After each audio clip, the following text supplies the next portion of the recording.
রাজার ঘরে ছোট রানী এলো পদ্মাবতী, রানী পদ্মাবতী। রাজার আরো 6টি রানীর ছিল না সন্তান, পদ্মাবতীর কোলালোতে মিলল সমাধান। বছর যেতে জন্ম নিল 7 ছেলে 1 মেয়ে, হয় খুশির আকাশ হঠাৎ কালো মেঘে গেল ছেয়ে।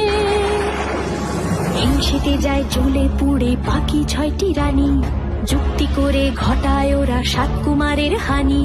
সুযোগ মতো 7 ছেলেকে মাটিতে দেয় পুঁতে, বাঁচে একা পারুল, ওরা পায় না তাকে ছুতে। ধাইমা বাজায় সেই মেয়েকে বড় করে তোলে, 7 ভাইকে পায় যে পারুল 7টি চাপা ফুলে।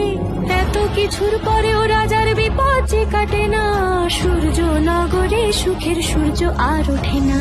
হিংসা বিবাদ বিচ্ছেদ আর প্রেমের কাহিনীতে পারুল বোন কি পারবে 7 ভাই চম্পাকে জাগাতে।